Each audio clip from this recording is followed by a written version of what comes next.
साथियों, आप सभी का इस प्लेटफ़ॉर्म पर स्वागत है। यहाँ पर हम लोग जो है आगामी जो भी परीक्षाएँ चाहे समीक्षा अधिकारी की हो, चाहे यूपी पीसीएस की परीक्षा हो या अन्य स्टेट पीसीएस की परीक्षा हो, उन सभी को ध्यान में रखते हुए हम लोग जो है टेस्ट सीरीज़ कर रहे हैं और इसे हम लोगों ने बूस्टर टेस्ट का नाम दिया है क्योंकि इसमें हम लोग जो है बहुत सारे प्रश्नों को नहीं देखते हैं। 15 से 20 प्रश्नों को लेते हैं और उसकी पूरी व्याख्या देखते हैं और आप इसमें प्रश्नों का स्तर देखेंगे तो आपको खुद समझ में आएगा कि काफ़ी अच्छे प्रश्न हैं। तो चलिए प्रारंभ करते हैं और ये मिक्स टाइप के हैं मतलब हिस्ट्री, ज्योग्राफी कहीं से भी इसको लेकर के बनाया गया है। तो चलिए पहला प्रश्न है आपका कि राष्ट्रीय लघु बचत कोष एनएसएसएफ अर्थात नेशनल स्मॉल सेविंग फंड के संदर्भ में निम्नलिखित कथनों में से कौन सा या से सही है। दो कथन दिए गए हैं। पहला कथन है कि इसके घटक में डाक जमाएं और सामाजिक सुरक्षा योजना की बचतें सम्मिलित हैं, ये कथन सही है। दूसरा, यह भारत के लोक लेखा का पब्लिक जो अकाउंट होता है, पब्लिक अकाउंट का एक भाग होता है, ये भी सही है। दो के दोनों कथन यहाँ पर सही, इसलिए सी ऑप्शन हो जाएगा 1 और 2। थोड़ा इसकी व्याख्या देखते हैं। भारत की लोक लेखा के अंतर्गत एक राष्ट्रीय लघु बचत कोष अर्थात एनएसएसएफ नेशनल स्मॉल सेविंग फंड स्थापित किया गया जो दिनांक 1 अप्रैल 1999 से प्रभावी हुआ। सरकारी खातों के प्रमुख और गौड़ लेखा विषयों की सूची में एक नया उपक्षेत्र राष्ट्रीय लघु बचत कोष प्रारंभ किया गया है। सभी लघु बचत संग्रहों को इस निधि में जमा किया जाता है। इसी प्रकार जमाकर्ता द्वारा लघु बचत योजनाओं के तहत सभी निकासियां जो है इसी संचित कोष से की जाती हैं। जो ये राष्ट्रीय लघु बचत कोष है, देखिए लघु बचत योजनाएं जो हैं वो भारत में घरेलू बचत का एक महत्वपूर्ण सोर्स है। लघु बचत उपकरणों को 3 शीर्षों के अंतर्गत वर्गीकृत किया जा सकता है। मतलब 3 ये जो शीर्ष बताए जा रहे हैं ये आपके लघु बचत उपकरणों के तहत सम्मिलित किए जाएंगे। पहला है डाक जमाएं, मतलब जो पोस्ट ऑफिस में जमा करते हैं। पोस्ट ऑफिस में कई तरीके से जमा किया जाता है, जैसे कि आपका बचत खाता होता है, आवर्ती जमा होता है, अलग अलग परिपक्वता की समय जमाएं होती है जो एफडी इत्यादि कराते हैं, और मासिक आय योजना होती है। तो ये तो डाक जमाएं हो गए, मतलब जो पोस्ट ऑफिस में करते हैं। दूसरा है आपका बचत प्रमाण पत्र, जैसे कि राष्ट्रीय लघु बचत प्रमाण पत्र या किसान विकास पत्र हो गया। तीसरा जो आता है मद आता है या शीर्ष आता है वो है सामाजिक सुरक्षा योजनाएं। इसमें जैसे आपका सार्वजनिक भविष्य निधि हो जाता है, पीपीएफ होता है, और वरिष्ठ नागरिक बचत योजनाएं होती हैं, उनको शामिल किया जाता है। तो ये 3 शीर्षों को जो है लघु बचत उपकरणों के तहत वर्गीकृत किया जाता है।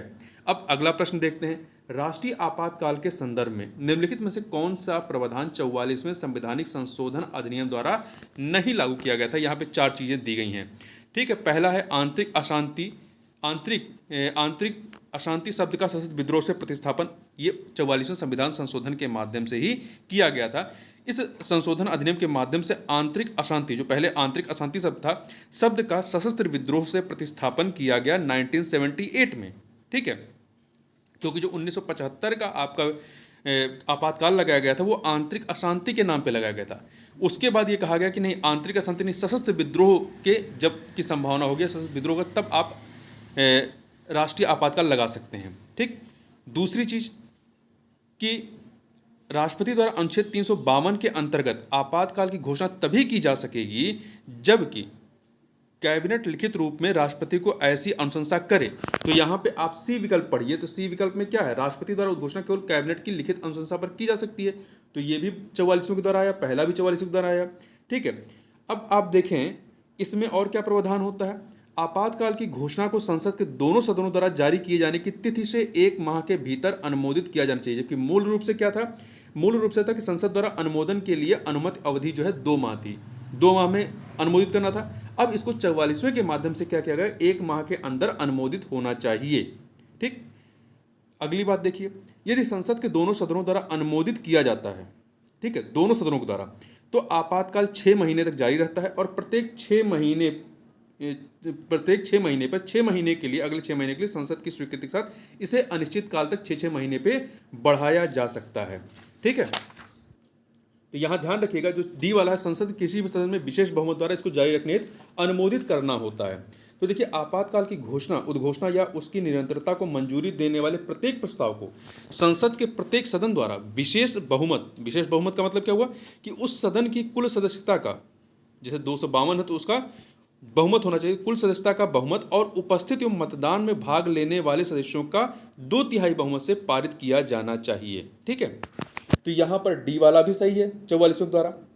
जो आपका यहाँ पर लिखा गया है, जो बी विकल्प में है, बी विकल्प में कि भारत के एक निर्दिष्ट भाग में आपातकाल के प्रवर्तन को सीमित करने हेतु राष्ट्रपति को सक्षम बनाना, इसे 1976 में 1976 में जो है 42वें संविधान संशोधन अधिनियम के माध्यम से लागू किया गया था, ना कि 44वें से। तो यहाँ पे विकल्प आपका बी सही हो जाएगा।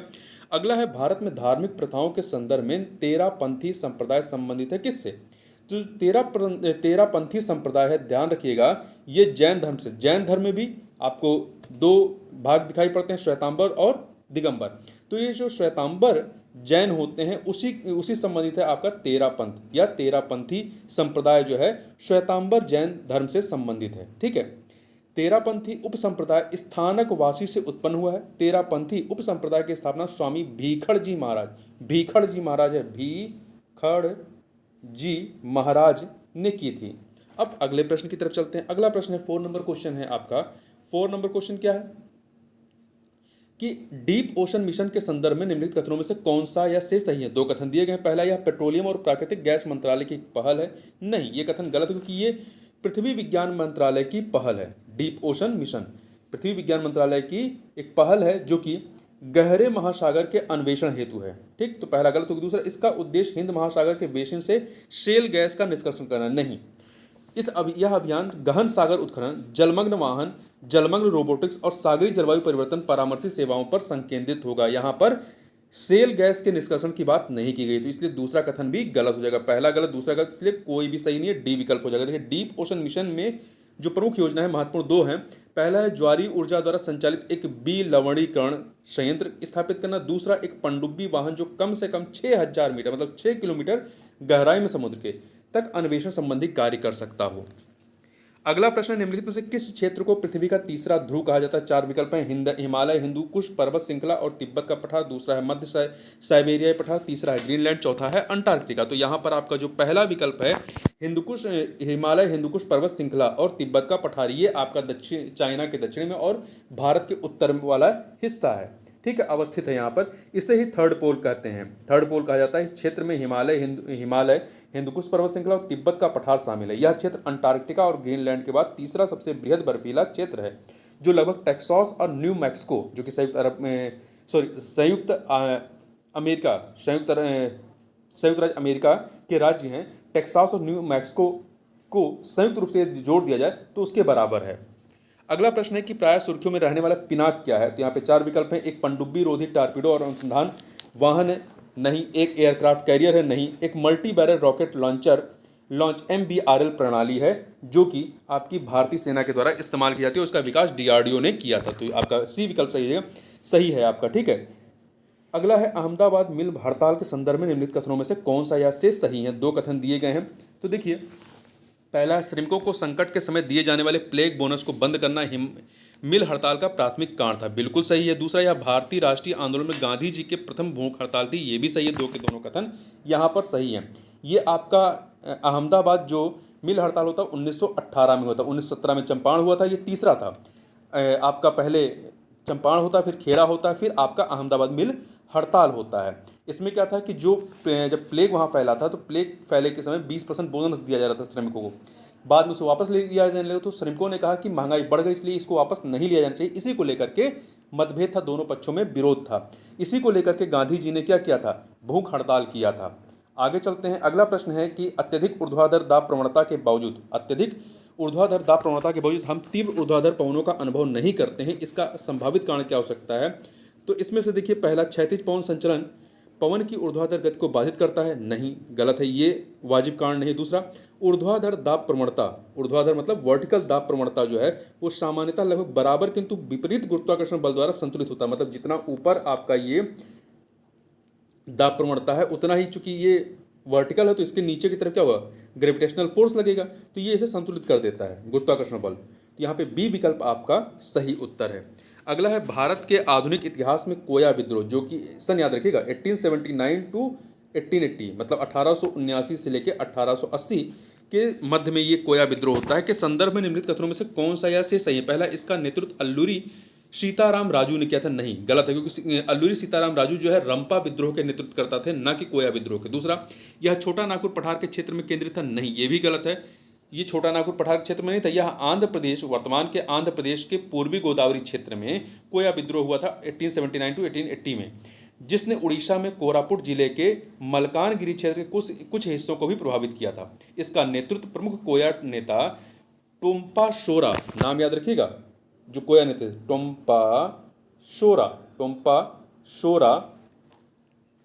टोम्पा शोरा द्वारा किया गया था। इस आंदोलन ने जनजातियों की समस्याओं को दर्शाया, जैसे वनों पर पारंपरिक अधिकारों का क्षरण, शाहूकारों द्वारा उनका शोषण इत्यादि। ठीक है, टोम्पा शोरा जो इसके नेतृत्वकर्ता थे को कोया जनजाति के लोगों द्वारा मलकानगिरी के राजा के रूप में प्रतिष्ठित किया गया था।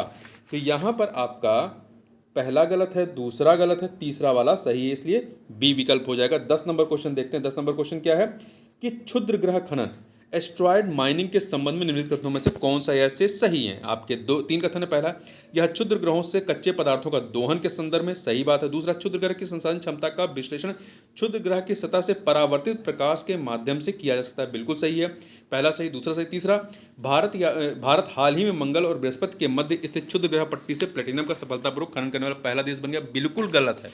अभी कोई भी देश खनन नहीं कर पाया है। तो पहला दूसरा ही सही है, तीसरा गलत है, इसलिए आपका सी विकल्प सही हो जाएगा। अगला है सुर्खियों में रहा हुआ, यहाँ पे बस इतना याद रखिए कि परिणामी दस्तावेज द थेक्टोनिक कम्युनिक निम्नलिखित किस संगठन से संबंधित है। तो ये आपका इंडियन ओशन रिम एसोसिएशन से संबंधित रहा है। ये पुराना घटनाक्रम है, तो इसको याद रखने की बहुत जरूरत नहीं है, इसको डिलीट कर दीजिए। अगला प्रश्न है, भारत के राष्ट्रपति की वीटो शक्तियों के संदर्भ में निम्नलिखित कथनों पर विचार कीजिए। महत्वपूर्ण प्रश्न है, पूछा जा सकता है, क्योंकि अभी हाल ही में काफ़ी ये चर्चा में ये मुद्दा रहा है। क्या मुद्दा चर्चा में रहा है कि सुप्रीम कोर्ट ने अभी आदेश पारित किया, जजमेंट दिया है कि अभी तक क्या होता था कि अगर राष्ट्रपति के पास कोई बिल गया हुआ है उस पर सहमत के लिए, तो कई बार होता था कि वो अनिश्चित काल तक उस बिल को अपने पास रखे रहते थे। वो बिल ऐसे होते थे जो राज्य सरकार के द्वारा वहाँ पे, राज्य सरकार में मतलब स्टेट में जो राज्यपाल होते हैं उनके द्वारा वहाँ भेजा जाता था। ठीक है, तो चूंकि तमिलनाडु ने जो है इसको लेकर के मुकदमा दायर किया था, तो उसी पे अभी हाल ही में सुप्रीम कोर्ट का जजमेंट आया है कि नहीं, राष्ट्रपति जो हैं वो अनिश्चित काल तक कोई बिल अपने पास नहीं रख सकते हैं। उनके लिए और राज्यपाल दोनों के लिए गाइडलाइन जारी किया गया है कि जो राष्ट्रपति हैं वो तीन महीने तक अधिकतम, और उसका रीजन बताना पड़ेगा, और जो राज्यपाल हैं वो 1 महीने तक, वो भी आपका क्या कहते हैं विधानसभा के या जो विधानसभा है उसकी सहमत से 3 महीने तक। ठीक है, तो आइए बात करते हैं। पहला है पॉकेट वीटो के मामले में संविधान कोई भी समय सीमा निर्धारित नहीं करता है। ये कथन सही है। ठीक है, अभी तक, चूंकि अभी तो संसद से नहीं किया गया है। दूसरा, संवैधानिक संशोधन विधेयक के मामले में राष्ट्रपति के पास वीटो शक्ति नहीं है, ये भी सही है। धन विधेयक के मामले में राष्ट्रपति के पास निलंबनकारी वीटो नहीं है, ये भी सही है। तो यहाँ पे इस अनुसार ये तीनों होने चाहिए, परंतु वर्तमान जो सुप्रीम कोर्ट का जजमेंट आया है उसमें जो पहला वाला है, देखिए पॉकेट वीटो का, भारत के राष्ट्रपति को 3 वीटो शक्तियां प्रदान की गई हैं, अल्पकालिक, निलंबनकारी और पॉकेट वीटो। पॉकेट वीटो का अर्थ है राष्ट्रपति विधेयक पर ना तो अपनी सहमत देता है, ना ही उसे अस्वीकार करता है और ना ही उसे लौटाता है, बल्कि एक अनिश्चित काल के लिए, संविधान में कोई समय सीमा निर्धारित नहीं है, विधेयक को अपने पास ही रखता है। तो इसी को लेकर के जजमेंट है, मतलब उनको 3 महीने के अंदर इस पे अपना फैसला देना है। तो इस प्रकार से कह सकते हैं पहला वाला जो है कि संविधान कोई भी समय सीमा निर्धारित नहीं करता, ये सही बात है कि संविधान में इसका प्रावधान नहीं है, ये जजमेंट में आया है, सुप्रीम कोर्ट ने अब कहा है। ठीक है, तो पहला सही होगा। दूसरा जो है आपका कि संविधान संशोधन विधेयक के मामले में राष्ट्रपति के पास कोई वीटो शक्ति नहीं होती। राष्ट्रपति के लिए संसद द्वारा पारित संविधान संशोधन विधेयक पर अपनी सहमत देना बाध्यकारी होता है। तो यही दूसरे में कहा गया कि राष्ट्रपति के पास इसके मामले में, संविधान संशोधन के मामले में कोई वीटो शक्ति नहीं है। तीसरा, देखिए तीसरे के संबंध में राष्ट्रपति जो है वो निलंबनकारी वीटो का प्रयोग तब करता है जब वह किसी विधेयक को संसद के पुनर्विचार हेतु लौटाता है।